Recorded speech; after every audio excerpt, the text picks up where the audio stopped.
About the MBTA on the funding crisis, and no need for the mic check. And we're gonna have four really great, very knowledgeable speakers here that are gonna tell us about different aspects about the MBTA funding crisis. That's gonna inform, how we talk about it to other people and how we choose to take action forward from here with this occupation and elsewhere to win on this issue. And so. I'm going to open it up with a question in a second, and then we'll get to our speakers. But the speakers that we're going to have here today are beginning with Mike Prokosch, who works with Community Labor United. He's done a lot of activist work in the anti-war movement, and is currently working with Community Labor United. He's going to be speaking to the MBTA issue on a statewide level. He's going to open it up for us. He'll be followed by Jeremy Thompson, who's the senior researcher for MassUniting, and he's been doing a lot of great teach-ins throughout this campaign against the cuts and the hikes on the interest rate swaps, which are an integral part of the MBTA's debt right now. He's going to tell us about how that works and how the banks play a role in this issue. After that, we'll have Grace Ross. Grace is a former gubernatorial candidate in Massachusetts. She does a lot of work, activism, and she's also an author on issues of economic and social justice, particularly that are relevant to Boston. And then our last speaker will be Victor Wallis. He's a professor at Berklee College, Berklee College of Music, and he'll be talking about probably a little bit about the environmental aspects and just working off of what other speakers have said to kind of wrap up our discussion here. Then we'll have some Q&A, and so that's what it's going to look like, and then we'll be done. So continue to help yourself to food.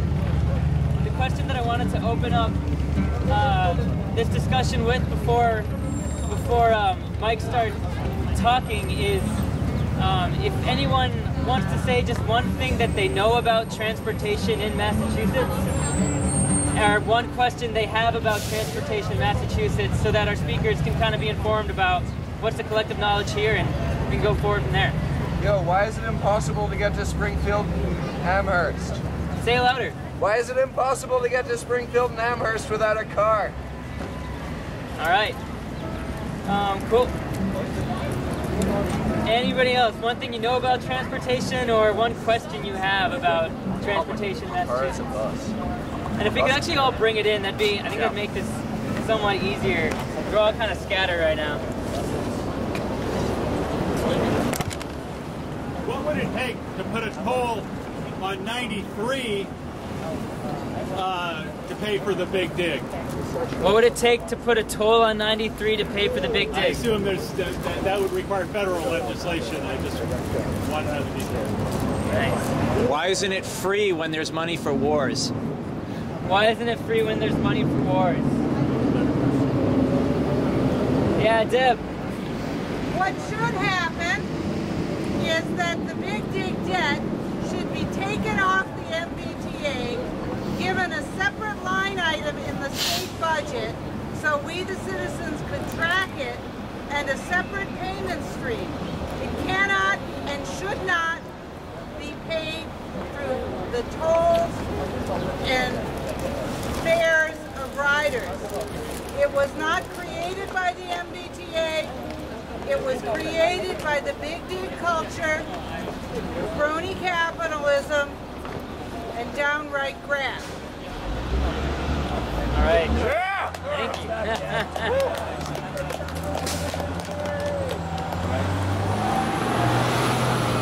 All right. So I don't see any other hands, so I'm going to hand it over. All right. Are there other riders in the state that are facing cuts and hikes besides people who depend on the MBTA? Nice. Can I bring the whole? One more question. Yeah. The obligation to provide infrastructure for transportation is a statewide problem. So how come we're talking about the MBTA as if it were a private company with private debt, when indeed it's part of our state infrastructure, and therefore it is logically part of the public debt of the state? Mm-hmm. All right. All right, everyone. Thanks a lot. Here's Mike. Hey! Woo! thank God for the sun. So, let's talk a bit about the statewide dimension of this.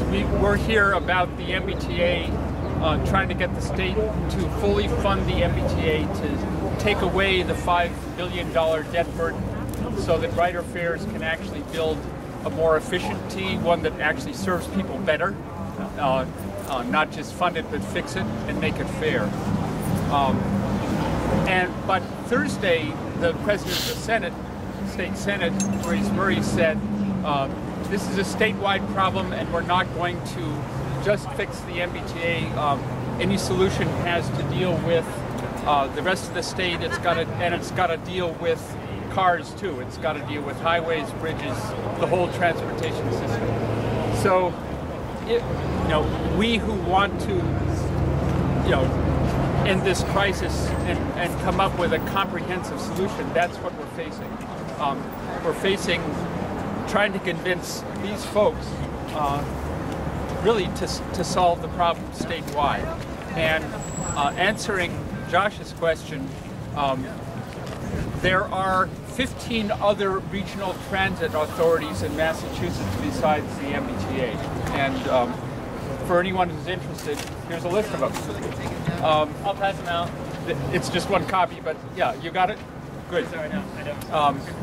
But so in Springfield, just to give you an idea of the level of non-service, in Springfield and southeastern Massachusetts, Fall River, New Bedford, a lot of buses stop at 6 in the evening.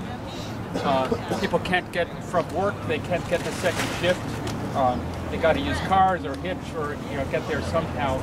So even though a lot of the areas in Boston, particularly communities of color, are underserved, and we're facing cuts that will make them even less served.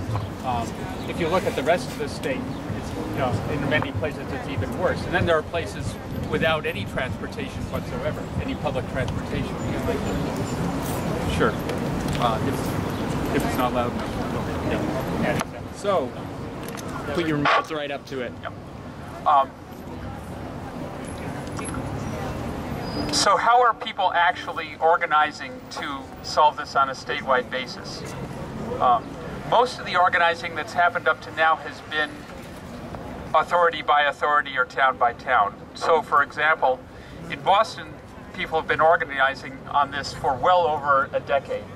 There's a coalition called On the Move that is worth checking out that includes groups of color like the T-Riders Union, the Greater Four Corners Action Coalition, some environmental groups, some transit-specific groups.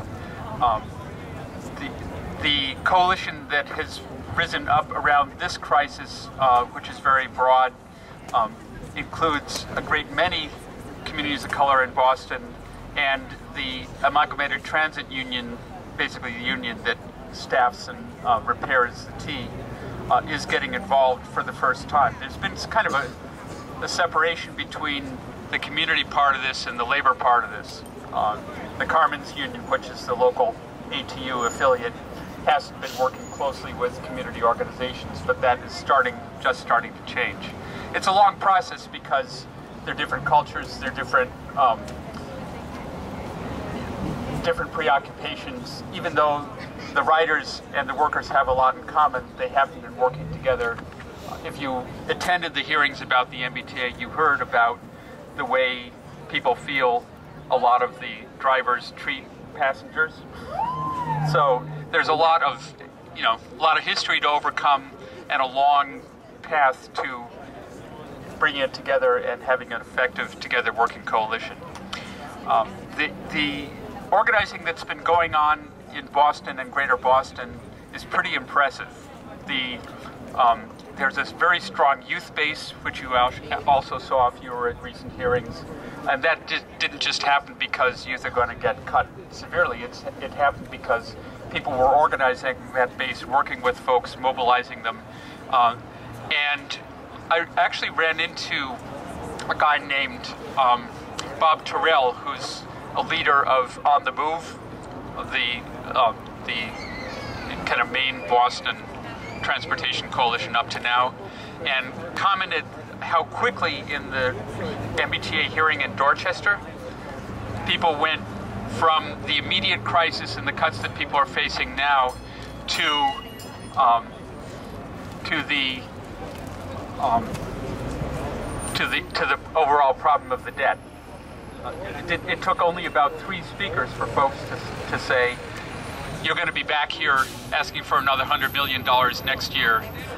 This is just a Band-Aid you're putting on it, much as it hurts. You've got to deal with the whole problem. And Bob said, yeah, it took us 5 years of organizing to get people to that level of consciousness. So the really together response that we've been seeing in Boston didn't just happen by itself. And it didn't just happen because the facts are out there. It happened because people build up that consciousness and build up that organization and build up the kind of turnout that we saw at those hearings. So what needs to happen now is to take that whole thing statewide. The legislature is reluctant to just fund the T for a lot of reasons. There's a lot of resentment in the legislature about Boston eating up all the money. You know, why should the whole state pay for Boston's transportation system? There's a lot of resistance in the Senate and the House to solutions just for the T. So if there is going to be a solution, it's got to be a solution for all of the regional transit authorities. And what that is probably going to take is organizing on the level that's been happening in Boston in all the regions, in all the regional transit authorities, and that's starting to happen, more than starting.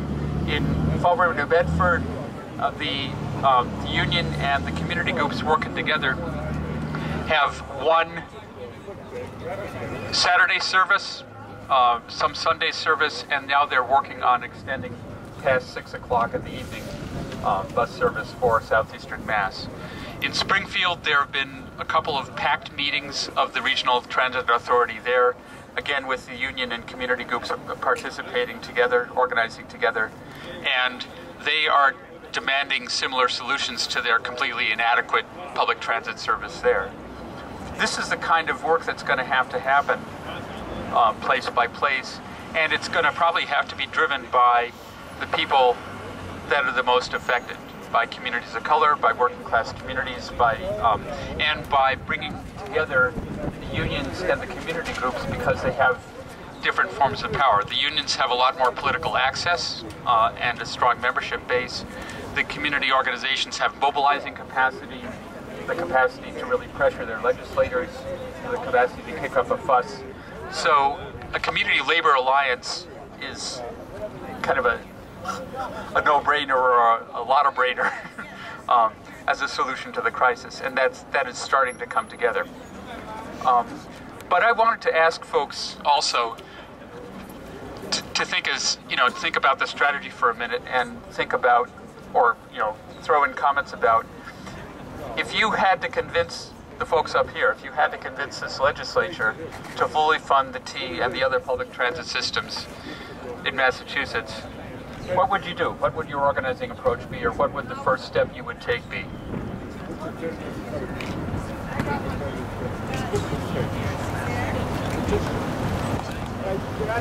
How do you do it, or what's the way to frame the argument? Either one. I think it's part of framing the argument is to convince them that they shouldn't be paying $43 million a year to the bank on the interest of a debt that, compared to the big thing, is pocket change. Convince them that they shouldn't be paying $43 million a year to the banks. Sleep on the steps. Sleep on the steps. Refuse to pay. Refuse to pay. Debt jubilee. Debt jubilee. Debt forgiveness. Shut down the city. Shut down the city. Good. Petition. Petition.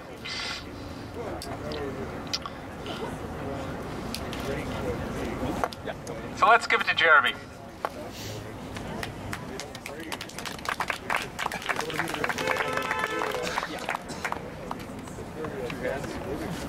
Oh. Like this? Is that right? Folks folks hear me? Okay, good. So thanks, Mike, for setting the context. Yeah, and I can't emphasize enough that this is a statewide problem, and that even though here in Boston we're focused almost exclusively on the MBTA, there are more than a dozen other regional transit authorities statewide, and like he said, you know, we're here at the State House because we're trying to bring a message to the legislature, and they're not going to hear a message that only focuses on a part of the state that doesn't encompass other major metropolitan areas like Springfield, southeastern Mass, Worcester. So they really need to be hearing that it's a statewide problem, and any solutions that arise need to be statewide in nature as well.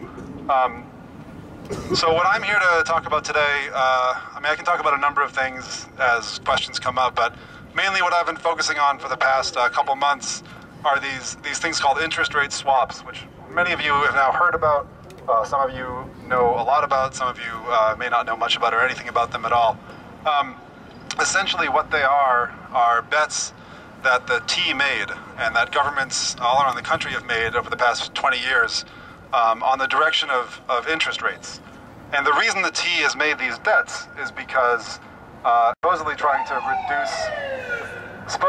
reduce its debt service, right? So, you know, we know the MBTA has $5.2 billion in debt. We know that it's paying about $440 million a year on that debt service. We know that that debt service is covered by the fare box.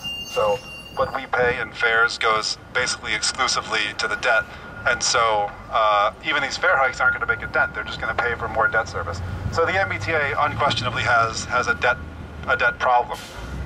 And just to put it in even greater context, you know, the MBTA is the 5th largest regional transit authority in the country. It's got the most debt. So it's got 1/10 the ridership of New York, but it's got more debt. So things are just totally out of whack and they're totally unsustainable. And if you want in the question session, we can get into kind of how that happened. So the MBTA has got a big debt problem, and it's clearly going to do anything it can to alleviate that debt problem. And so one of the things that it did was kind of bet on these interest rate swaps. And essentially what they are ways of making sure that their variable rate debt, which for those who are familiar with adjustable rate mortgages, those are one of the instruments that got us into trouble originally. When folks buy houses, it's cheaper for them to take out what's called an adjustable rate mortgage. When they do that, they assume the risk that their interest rate's going to go way up, and that's exactly what happened, and that's what helped people not be able to afford their homes. But the reason that the folks did this is because it's cheaper to do that than to take out a traditional fixed rate mortgage. So similarly, the T uses adjustable rate debt, same thing, because it's cheaper. The problem is the T doesn't really like the unpredictability of adjustable rate debt because the interest rates could spike at any moment. That's what happened, of course, with housing, and it's what could happen with the T's debt as well. So they do these interest rate swaps, and essentially what that is they go to a bank and they make a side bet, and they say, you help us pay this variable rate debt, and we'll give you a fixed payment every year. We'll pay you every year to cover the costs of our debt. And theoretically, you'll help us reduce our risks. So the team made these bets starting at the end of the 90s. They've been making them all throughout the past decade. And what's ended up happening is that the T has gotten into a situation where it's now paying banks $26 million a year at current interest rates. And remember, these instruments were entered into to reduce the cost of debt service, and in fact, the T is paying $26 million a year instead. So it's not reducing anything. This is not a new problem. In a moment, I'll get into how this problem has been exacerbated by the bank crisis of 2008. But in 2008, the then state auditor Joe DiNucci put out a report kind of calling out the T on its interest rate swap problem, and he only covered through 2005. So 3 years before the financial industry kind of led us into the worst recession in 3 generations, the folks who kind of watched the state's money already knew this was a problem. And what they found was that the T had already, through 2005, lost $55 million on these interest rate swaps. So again, they weren't reducing debt service, they were paying $55 million more than they otherwise would have paid. The T, of course, refuted this argument, but the auditor refuted it right back. So this is an old problem. It's an ongoing problem, and it's a problem now because the T's deficit this year was $161 million. So you can't look at the interest rate swaps and say, well, this will solve the entire problem. But it's about 1/6 of the problem. So it's not a small chunk of change. And $26 million, which is what the T is paying to banks every year, what could that do? So if the T had $26 million more by not paying these interest rate swaps, or by not being in these interest rate swaps, the T could have afforded to fund the ride service at current fares. The ride service, of course, is the service for riders with disabilities. In addition, it could have had enough money to fund ferry service at current fares. And after doing both those things, there would have been enough money left over as well to fund bus service at current fares, or to not cut Mattapan Red Line and the E branch of the Green Line on weekends. So these $26 million really matter, to the T. Like, there's a lot that they wouldn't have to be doing to riders if they had $26 million. One thing people might want to know is who are the banks that the T is paying this money to. So there are 3 banks that the T is losing $26 million a year to. JP Morgan Chase is one of them, UBS, a Swiss bank, is another one of them, and Deutsche Bank is a third. And it's losing between $8 and $9 million to each of these banks every single year. These banks, like pretty much every big bank in the world, were recipients of massive bailouts. JP Morgan Chase got a $100 million bailout. The other two got about 140 combined, $100 billion bailout was JP Morgan Chase's. The other 2 banks got about $140 billion combined. So between the 3, it's $240 billion that we bailed these guys out to. And they pay their CEOs plenty, as I'm sure you can imagine. Jamie Dimon of JP Morgan Chase, just the other day, his compensation was released at $23 million for 2011. The other 2 have CEO pay combined between $10 and $12 million. So that's what these banks are doing as they're taking the T's money. So what can we do about that? I'll throw out an idea or 2, and then you all can fire back at me during the question session. So like I said at the beginning, this is not a thing that only the T does. Governments all around the country and all around the state, in fact, have done these things. Governments have to balance their budgets. That's one thing that governments absolutely have to do. And so they're constantly operating in an environment of scarce financial resources. So gambling kind of comes naturally, right? Like, when you have to balance your budget, you don't know where the next dollar is going to come from. You have to provide certain services, so you make gambles. So out in Los Angeles, they had made these gambles to the tune of a pretty hefty sum of money. And what they did back in 2009 and 2010, the Los Angeles City Council unanimously voted to instruct its financial officers to go to the banks and demand that the banks renegotiate these swaps. And I should just take a step back and be clear, that's what the demand is for the T. The T needs to demand that the banks renegotiate these swaps. So in Los Angeles, the City Council voted unanimously to instruct its financial officers to go and do that. And additionally, they also employed their leverage as one of the country's biggest banking customers. Los Angeles is the 2nd biggest city in the country. And so a bank would be happy to have them as a customer, as I'm sure you can imagine. So what the bank said was that if you don't let us out of these swaps, we're not going to do any more business with you. We're going to take our millions of dollars that we give to you every year for different banking services, and we're going to send it elsewhere unless you work with us on these swaps. And that is still ongoing. Out in Oakland, that process is happening now as well. The city of Oakland is also losing money on swaps. Their city council as well approved a measure to tell its financial officers to go to the banks and demand that they cancel the swaps. And on April 24th, the city of Oakland is going to be releasing a report that will contain recommendations that may include canceling the swaps. There have been some other victories where through public pressure campaigns, through occupations like this, or maybe they weren't occupations at the time, but through public pressure campaigns of different sorts, the banks have been made to come to the table, governments have been made to feel the pressure to demand that the banks come to the table, and that is kind of our focus now. We need to make the T understand that it's its responsibility to go to the banks and demand that the banks renegotiate the swaps, and we need to make the banks understand that we bailed them out, like I said, $240 billion to these 3 banks, and now it's their turn to bail us out. I will leave it at that. I know that folks also wanted me to talk about kind of the history of the debt, but I can take those as questions come up.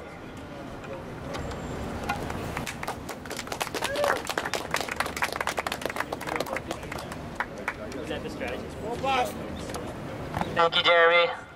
All right, so next we're going to have Grace Ross come up and tell her part. Yeah. I guess so. I don't think you need to.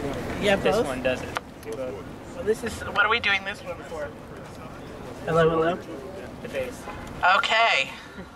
Unique. I haven't had this combination before. How's everybody doing? You still awake? All right. So, I wanted to ask folks, what I had been asked to talk about was the, more generally, sort of the state financing issue. And because, as Mike was saying, this is probably going to end up, in terms of our state, needing to be a statewide solution, partly because our transportation systems are set up regionally. Those are really interesting stories that Jeremy was just telling, but none of our transportation systems are attached to only one city government. So it sounds to me like we need to talk about statewide stuff. What I wanted to ask folks about this, though, is how many of the folks here want information in a format you could use to talk to a legislator? Like, how many people that's what your scope locked on? If you could put your hand up. Give me a sense. Okay, so there's a bunch of you. Okay, so I'm not going to cover the stuff that Jeremy talked about that's related specifically to the T, but more generally, how many folks have talked to somebody in government and been told that the problem is there's no money? Raise your hand if that's what you've been hearing. No money. Okay. And how many of you have been let to know one way or another that it's not only a money problem, but it's really too complicated for you to understand? Have folks been given that message? Okay, so the first thing I want to tell you is that of the folks up in this building behind me who actually have degrees in economics, it's like practically none of them. They don't know any more than you know, okay? So don't buy that argument. Yes, it's complicated, but if we're going to take control of our government and have the kind of power we should have in a democracy, then we need to understand this stuff, and we can. So don't let them tell you that. So now that we've put to rest the idea that you don't know what you're talking about, how many people think there is money? Okay, you're right. That's the most basic argument that you've got to refute. The folks who work in these buildings, I always say they get trapped inside the four walls. And inside the four walls, all they're looking at is what's in the state budget, what's the revenue taxes that they're already collecting, and how are they going to spend that.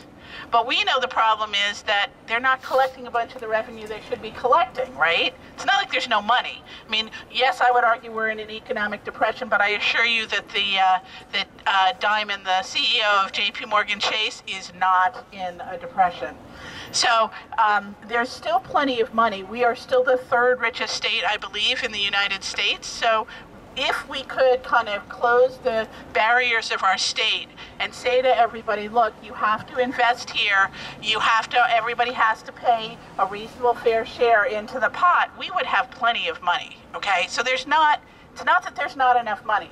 It's that the folks in this building are concerned about asking the folks who have the money to pay their fair share. So I always say to folks, the first time a legislator says to you there's no money, that you should feel free to say to them, I live in the third richest state in the United States. I'm certain that there is money. And that's, of course, the long-term message, but I think so long as we let them frame the issue as there's no money, then we're kind of stuck. Because then they're going to say, well, what do you want me to do? You want me to cut food stamps to somebody who doesn't have food? Or they're going to say, do you want me to cut the money for wetlands or something like that, right? They're always pitting us against each other. When in fact what we know is that if you looked at, to use Jeremy's example, the biggest banks that are behind the debt with the T, they're also the biggest banks, some of the biggest banks who are part of the foreclosure crisis, and they're funding the big insurance companies that won't sit at the table and do single payer health insurance, right? It's the same folks. So don't let them tell you, number one, that you don't know enough, and number two, don't let them tell you there's no money, because neither of those things are true. And if you can get those two basic messages across, then you're going to be standing on an equal footing with the person you're talking to, instead of them feeling like they can talk down to you about what they're saying.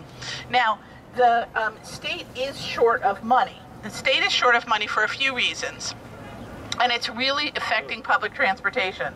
One of the reasons is because a lot of the things that used to be in the public domain, and to use utilities as an example, utilities used to be public utilities. Electricity and gas used to be part of a system that was part of the common, of the public common, where people paid in, and we had folks who were elected to boards to oversee them, and that was how the money got spent. Now, we all got told that it was better if it was privatized, because private companies are better at spending their money. How many people think that private companies are better at spending our money than we are?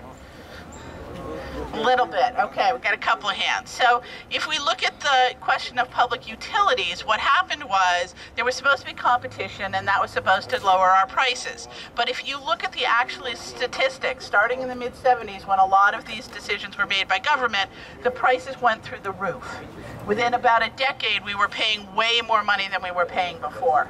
So that's one reason the state doesn't have much money, because we privatize things and it turns out they cost more that way, and we don't have as much control.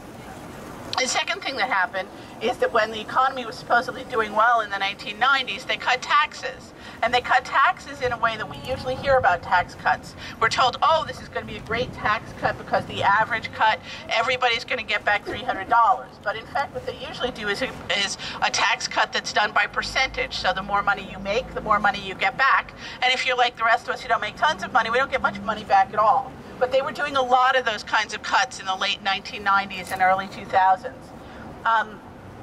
And so the third issue, which is one that exists today in a unique way, and it won't be true in 5 years, and it wasn't true 5 years ago, but because we're in an economic depression and our federal government gave away, Jeremy was being kind because he was talking about the money that was given to the banks by Congress, but if you look at what the Federal Reserve gave to the banks, it's literally trillions of dollars, so it's way more money than sort of, the public part, the tip of the iceberg we were told about was the part that Congress gave them, the TARP money, but it was the iceberg under the water that was the real killer. Bloomberg News recently got Freedom of Information Act. The Fed admitted to having given $7.77 trillion to the banks. So a lot of the reason we don't have money is because that money went there. But the flip side of that, which is a huge opportunity for the T, for our state government, for anybody who's willing to actually think outside of the box, is that what are the interest rates like for banks when they lend to each other? Does anybody know what they're lending at? How much? Maybe 1%. I think that's about right. I haven't checked recently. That sounds about right. So the thing about a government, is that a big government gets to borrow on the good faith and credit of the taxpayers of their constituents. And that means they get very close to the same rate that the banks get. So if today the state decided we're going to fund things like infrastructure, or we're going to rewrite the loans that the T took out, or we're going to rewrite other loans and get the kind of interest rate that you can get now. So couldn't have gotten it 5 years from now, and if the economy picks up in the next 5, 10, 15 years, those interest rates will go back up. But right now, it's at 4% now. And my guess is with throwing some weight around, you might even get lower than that. So the thing is, this is a really cheap time for our government to borrow money. And they'll tell you there's no money. There is almost free money. If they borrow it now and we spend it in ways that really quickly put revenue back into the state, we actually can afford to borrow a lot of money right now. You're going to get told no because it might hurt our credit rating as a state. But one of the things about credit ratings is credit ratings are based on two things. One is whether you're carrying so much debt on your budget that you're spending a lot of money paying back the debt.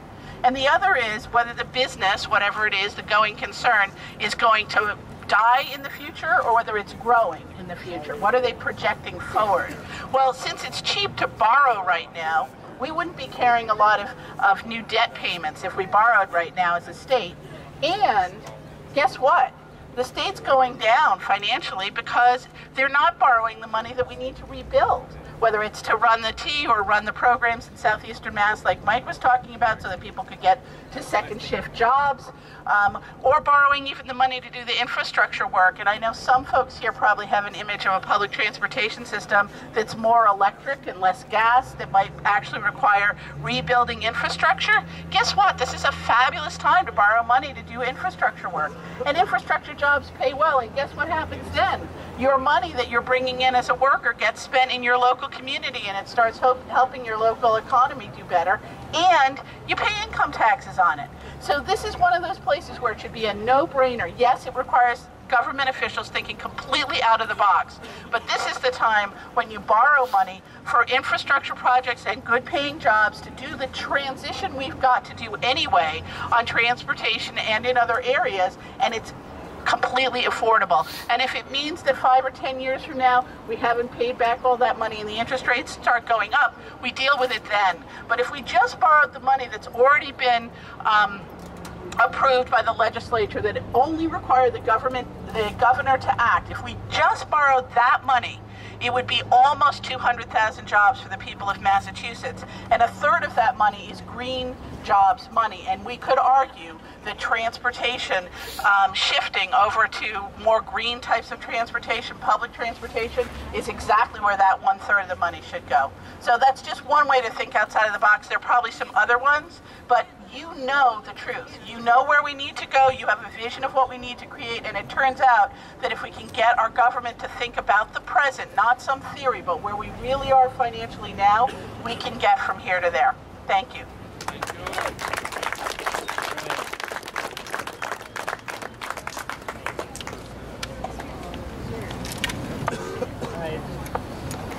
Hello. Yep. Thank you, Grace, so much for those alternatives to funding the MBTA. Lastly, we have Victor Wallis. Like I said before, he's going to connect issues of the environment and transportation as well. I think we all know here that an attack on transportation is an attack on the environment. So let's welcome Victor. Yeah, I guess so. I'm not sure if I'll hand these out. Okay. Well, I think the speakers that have preceded me have laid out the basic issue very well, because they've shown that the solution to this issue of public transportation obviously lies in a rethinking of where to find the money. So I don't have to repeat that. I want to sort of extend the conversation a little bit. In terms of the larger environmental issues, this is a long-time issue. It didn't just come now.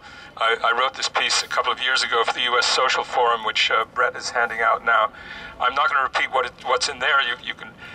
Some of the ideas are familiar, but I mean, basically, it's the notion that we need to have a lot fewer cars in the cities, and that the cities would be better for it if we did. And even those who do use cars would find it better. And it shouldn't be just a privileged group that uses cars. Cars have certain uses which everyone could have access to by turn if the thing was properly regulated. But above all, we need a city with more public transportation, more green space, more space to walk around, more space to have real social interaction. So these kinds of transit issues, they have an amazing history in a lot of countries also. I mean, in many South American countries, which I've studied in the past, conflicts over bus fares and so on have triggered changes of government. It's not unknown for that to happen. Not that it can happen here, but I'll just mention the most recent striking case of that, which was really in Venezuela in 1989, when there was a huge, massive outpouring. All of a sudden, it was a spontaneous thing. The fares were raised from one day to the next. Masses of people poured out in the streets. The military shot many of them down, and out of that emerged the movement, which eventually resulted in the election of Hugo Chavez and the transformations that they brought about there. So there's a long history of that kind of protest. So I think the issue that's raised then, and as is clear from what the other speakers have said, is a class issue, and as such it also is an issue that appears on the national level. And in order to address it, we really need a change in the whole culture of this country. So in that sense, this is a long struggle. It'll go far beyond whatever the immediate outcome is of this battle over the tea. And our task above all is to keep struggling around this issue and its larger implications without let up, and with the idea of growing. I mean, what's amazing to me, I mean, just going, for example, to the community session in Somerville, where I live, about the tea issue, room filled with 300 people, everyone was on our side, basically. So it's not that we don't represent what everyone is thinking, but yet, when I look around, there are not that many of us who are actually doing things. How can we move from a situation in which we're speaking for the others, but the others are not actively involved in it? This is the great challenge for us, and none of us has the answer. This is a permanent question, but at least it needs to be on our minds, and we need to be thinking about it. And part of the process, part of the challenge, is to continually educate and organize. Again, that's an obvious type of thing to say, but what kinds of things can we point at? What kinds of things can we look at?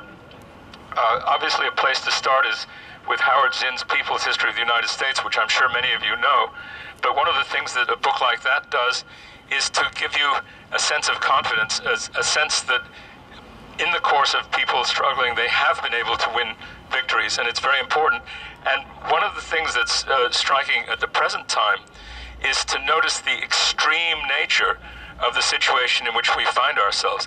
Not only is the ecological crisis pressing down upon us in really dramatic ways. Bill McKibben has spoken to this very well. The whole 350.org process is very important in raising the sense of urgency about it. But also the measures that are being taken by the ruling class really to respond to the increasing crisis are frightening themselves. And they're striking it at many different levels. I mean, at one level, just the level of consumption and habits and so on. There was an amazing piece about the new face of big money in the United States in Thursday's New York Times. I recommend that you all look at it. There was a huge chart of the various billionaires in this country and their interactions, and there was an article about some of their articles of consumption, which the Times sort of presents. I mean, the Times is a kind of mainstream thing that they present it in a kind of cheerleading way, or sort of jocular way, and talking about this $500 million, $500 million private jet that was ordered by a Saudi prince, complete with a rotating chapel so that it would always be pointing towards Mecca. And this type of consumption, and there were lesser ones, but everyone having to have his private jet, and that's what keeping the big air transport companies in business, the production like Boeing and so on. But then on the other end, I mean, that's sort of on the consumption side, the idea that this type of thing can be presented as though it's a perfectly legitimate type of thing, that there isn't a massive reaction against it. How do we get around that psychology that allows that to happen? And which at a different level is shown, for example, in the lottery, which is a regressive tax in effect on poor people, and which is justified in their minds by the fact that, well, if I win it, I could get rich too, so it's okay to have a lot of money. So it's a cultural challenge that we have to face. This is a way of saying that we need to be engaged in these conversations, no matter what context we're in, any kinds of numbers of contexts. But then the other thing I wanted to mention about what the government is doing, much of what it's doing doesn't really get brought sufficiently to our attention.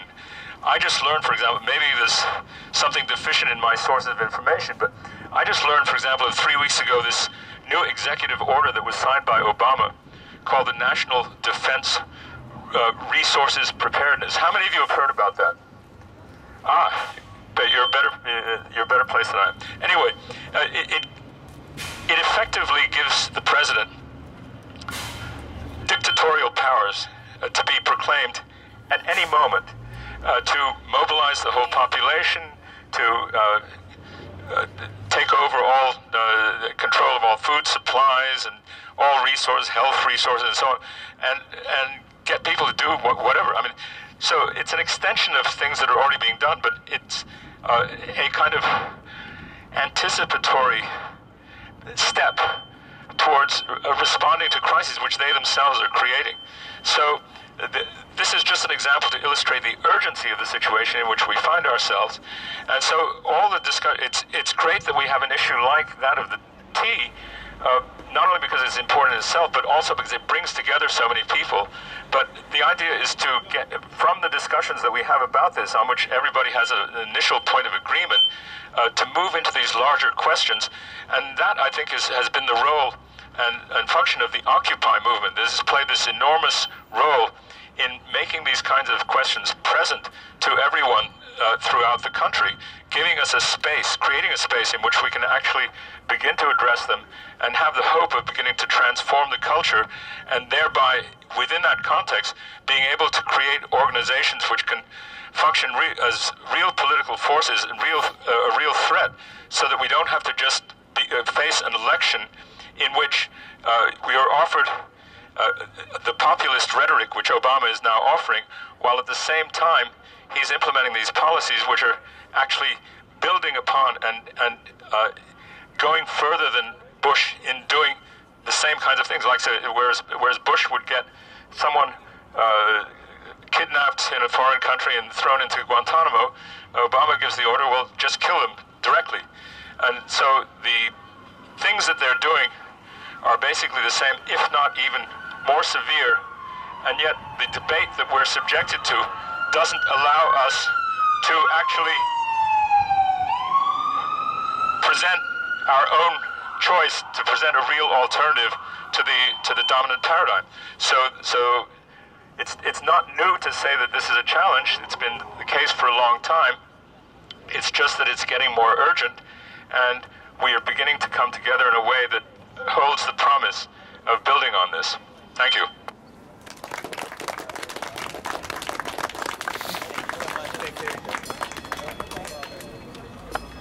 Hey everyone. Hey everyone, can we give a round of a hand again to honor applause to everyone that just came up and spoke? This has been the first of hopefully many teach-ins that we want to have at Camp Charlie to educate us and the greater public on issues of transportation. So yeah, thanks for everyone who came, everyone who brought food. Hope it was really fun, and we'll do it again. Yeah. I guess this would be the time then to not quite cut it off, but open it up for question and answer for the people who came up. Does that sound good? So if someone has a question, they can just come up here, grab the mic, or raise your hand, and I'll say it for them, and we'll take it from there. No, I don't. I'm just guessing. Any questions for the people who came up and spoke? I get a question. Go with you after. I'd like to know more about that act that the last guy was speaking about. I'd like to know a lot more about it. If anybody knows anything about it, anybody? The one that allows them to be able to... I said it's a simple... If you can go Google the name of the act. It's called, not an act, because an act would be Congress. It's an executive order, okay? It's a National Defense Resources Preparedness. If you write in exactly those words, National Defense Resources Preparedness, you will come to, you'll find an article that analyzes it. It'll link directly to the actual text of the act itself. Joe, you want to? Joe's chewing. Yeah, Josh.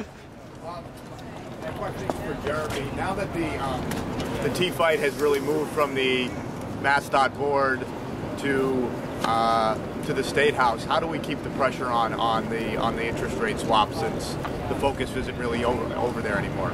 Yeah, that's a good question. So what Josh is referring to, right? So the MBTA had to balance a budget, and it did so in rather draconian fashion. But they're essentially done with it. They've done their job. Their balanced budget deadline was April 15th. They did what they did, and now we're here. And the reason we're here is because the state legislature not just bail out the tea, but come up with a sustainable statewide transportation solution. The interest rate swaps, in case I wasn't absolutely clear, is largely an issue for the T to handle. So the MBTA board and its leadership needs to be moved to call on banks to renegotiate these swaps. However, it is a body politic, as they say, of the Massachusetts government, and there's absolutely no reason, and in fact they should. The legislature could conduct hearings into these swaps. As I mentioned, the state auditor already looked into it. There's no reason that the House post-audit, or rather the post-audit committee of the legislature, couldn't start asking questions about why did the T do this? What is the T doing to fix it? And it's not just the T. The state itself as an issuer of debt, the Massachusetts Water Resources Authority, UMass, the highways, they all have these interest rate swaps that are costing them hundreds of millions of dollars a year. And so theoretically, a legislative session or hearing could look into this issue generally and say, why are we giving all this money to banks every year? And why are your finances so mismanaged that you have to do this? Ultimately, of course, that question would come back on them, and we would turn to the legislature and say, well, why are these authorities' finances so mismanaged? Because they don't have enough money to do what they need to do in the first place. But I think that's one way in which the legislature can handle the issue is conduct hearings into them. What's the position of the treasurer, Grossman, on this, or the auditor who's allowed to audit this stuff?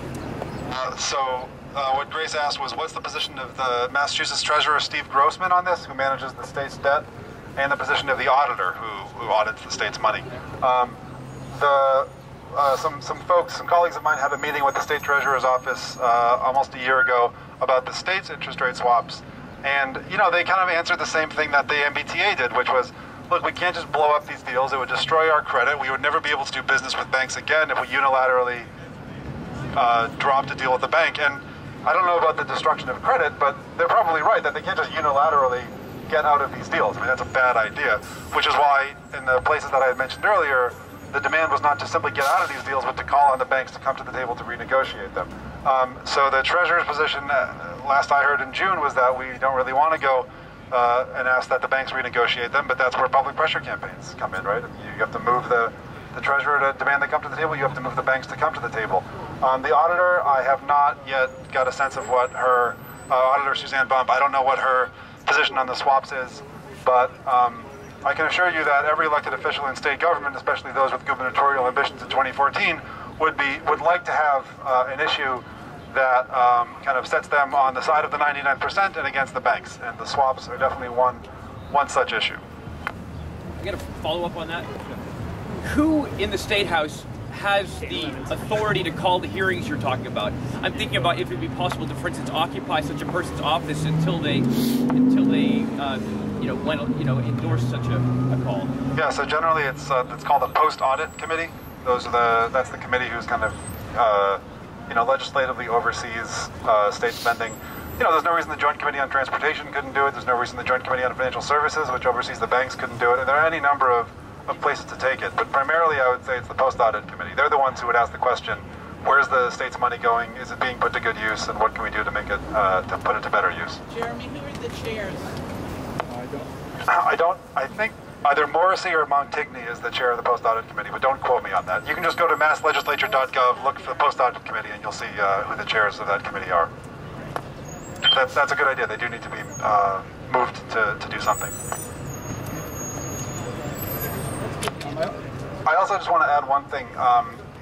Grace pointed out that, so the examples I gave of successful pressure campaigns were in cities on the other side of the country. And Grace pointed out that the MBTA is not kind of part of any one city government. That said, the lion's share of the T service is in the city of Boston. And the mayor has come out and said that, the first two scenarios, what the T calls it, scenario 1 and scenario 2, were unacceptable, and that the T needed to figure out a different option.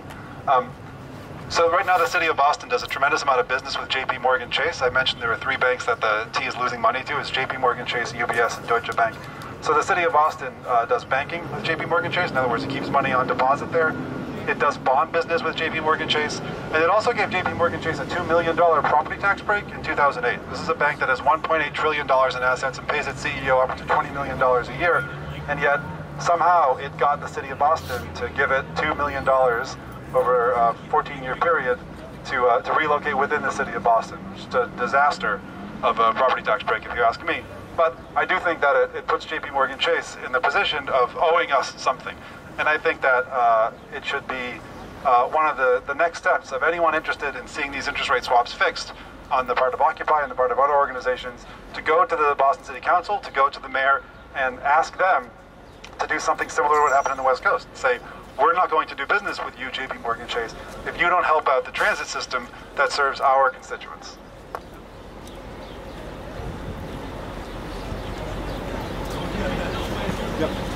I'll ask a question, sort of the same question as before, which was the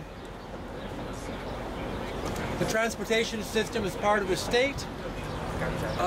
I don't know anything about interest rate swaps or financial garbage like that, and I don't want to. I simply want, all of the citizens to pay their full taxes, etc., etc. And if the 1% paid as much taxes as I do, then we wouldn't have the problem. And so that's my take on the whole situation for the MBTA. That it's just an example of, being screwed over by the wealthiest people in the country who aren't participating in the society.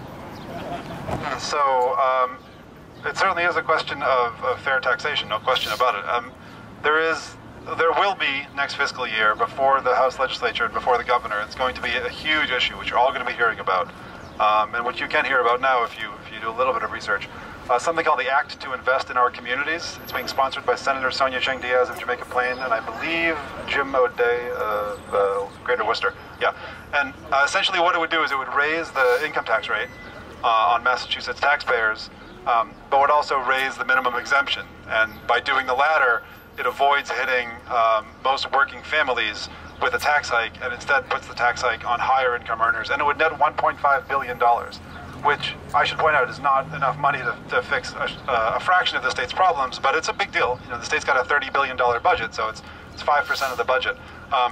That's a fight that's going to be waged brutally next year because elected officials don't want to raise taxes.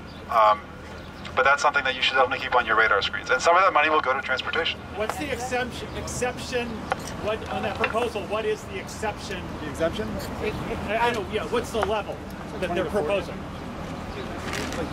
I think it's like 20,000 to 40,000, but don't quote me. But it's sufficient to avoid hitting most people who earn, most taxpayers who earn less than 100,000-ish. Yeah, it's a cut for the bottom 80% and an increase really only for the top 5%.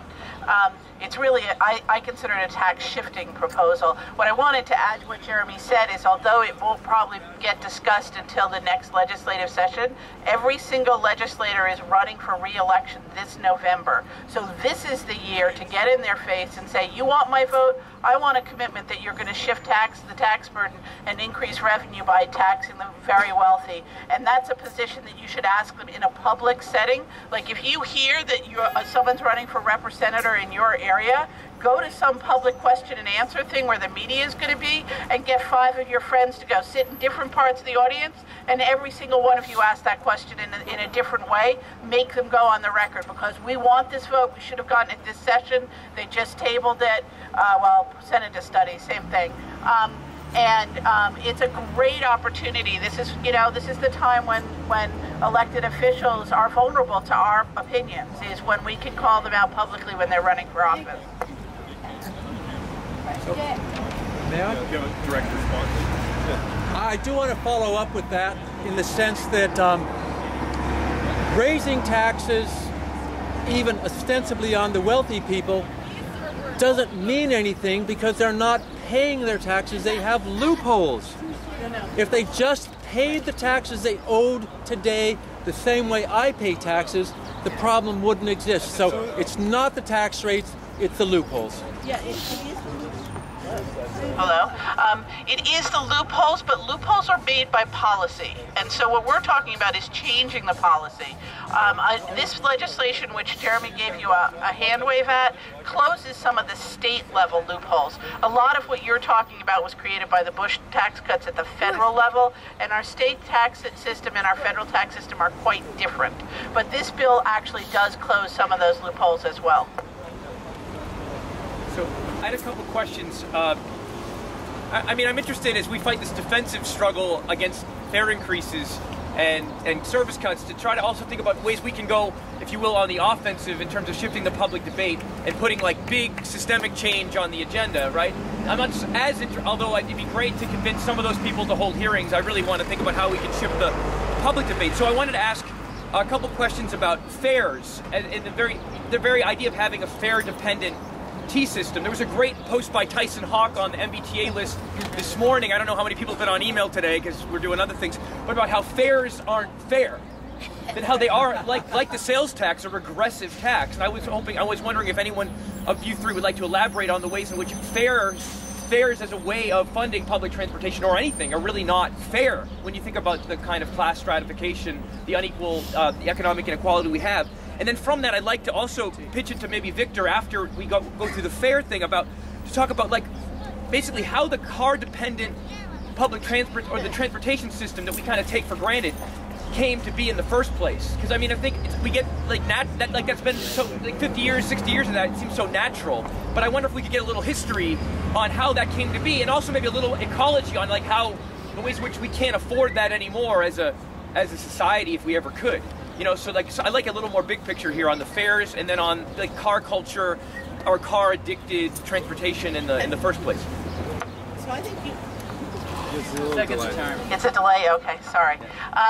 So you actually covered the fare thing, right? I mean, the issue is if you look in other countries, and I'm sort of like to look for solutions that are actually working in other places. It's one of the ways I get my inspiration.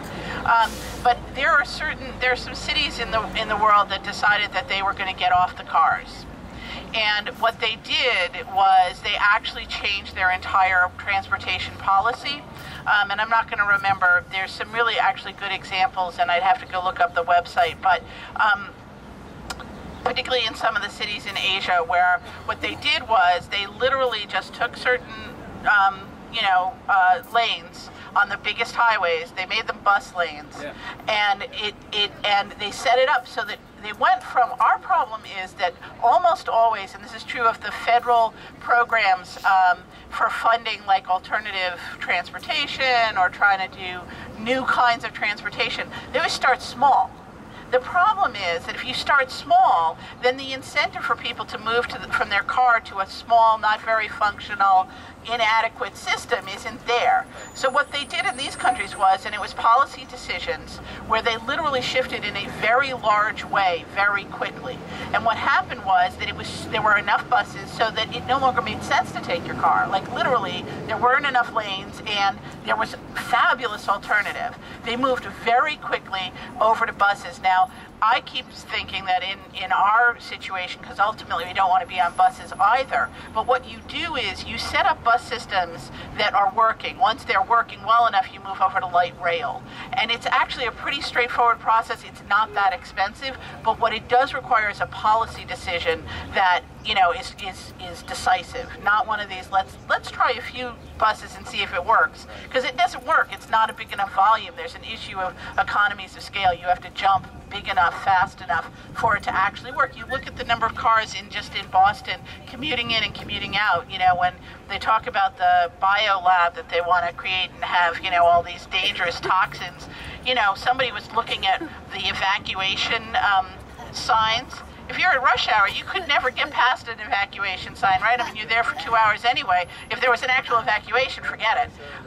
But that's just a way of measuring how totally and completely over the top we are already in car usage. So, yeah, it's totally doable, and look at models from elsewhere. And there are some creative thinkers connected to the transportation department itself. Actually, they don't get much play, but they keep spending time trying to figure out real solutions, and they do presentations every once in a while on alternatives, and they're fabulous. We're just not doing it.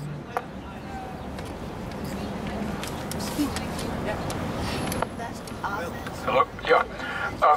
On the shift to automobile transportation, that's something I wrote about in that piece that I handed out, so you'll find some sources about that. I think the main thing to note about it is that that too was a policy decision. It's not just a matter of, well, this is the way the market works, and this is what people want. There was there were government decisions behind it. I mean, it was part of the whole trend towards privatization. So it shows that the issue is not whether it's government that's doing something or not, but it's rather what kind of government, what class interest it represents, whose interests it supports. And so the space for reliance on private motor vehicles was created by the selling out in the early 20th century of urban transit lines all over the country to the big corporations, removing a public transportation system that already existed so as to make way for the cars. And then further, another stage that I mentioned after World War II, the terrific push by the federal government to encourage people to move into these one-family homes with 1- or 2-car garages and so on, and all of which was part of a conscious policy which even at the time was explicitly against the presence of public space. They wanted everything to be, social life to be privatized. So that ties in with my remark about the need for a shift in the general culture. We need to re-recognize, so to speak, the value of a public culture, the value of social interaction, the value of public space.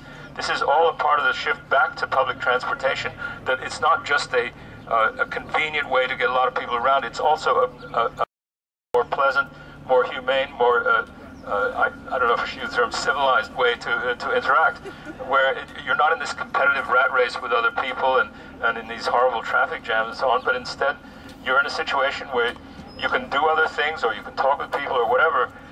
So it's an entirely different kind of approach. But I think the thing to stress now is that the automobile system is sustained by, of course, all the public subsidies to highways and so on, and not to mention the subsidies to the petroleum industry. So it's a question of shifting policy. Could I piggyback on that? Yeah. Which is, I mean, one of the things I'm most excited about with this campaign, and I know many of you have heard me say this already, but maybe not all of you, is that it gives us a chance, an excuse, and an opportunity to go on to actually to the public space called public transportation and talk with people and to change the culture so that it isn't, you know, this we don't speak to each other type thing. It gives us an issue that we can, in my experience, people actually respond quite well. So I just want to make this shameless plug again for riding the rails. We're going to try to keep the info table stocked with leaflets and newspapers and other things to give us, that feature the tea struggle prominently, even if it doesn't just talk about the tea struggle. And if you're interested in either with me or working with other people to ride the rails, whatever rail line you work, whether you know, or bus line you ride, please come over and give me your contact info. I mean, you can also just do it on your own. But there are groups of us that are already doing this, and my goal is to try to do it every rush hour, to have teams meeting up here and going out. People can also just do it on their own as they go to work and back, and I think it's a way that we can not only get signatures and get people here, but actually change that culture, right? We literally take the Occupy spirit onto the trains, right? We got tens of thousands of people there every day, that hundreds of thousands we can reach, and you can reach a lot of people in a short period of time with a short speech and a couple of leaflets, and maybe posters we can tape up too. Don't quote me on that. And if I could follow up on that, I've ridden with Joe and other people doing that. The results are fantastic. People on the trains applaud, and they're so happy that we are doing something. Yeah, so it's a good thing. Come over here and sign up, give me your contact info. We'll coordinate teams. It'll be great. Cool. Thank you. So I'd like to follow up on that thought, but look at it from the other direction. That is, once you talk to these people who are using public transportation, organize a boycott and show the city what happens if you don't have public transportation. You would shut the city down.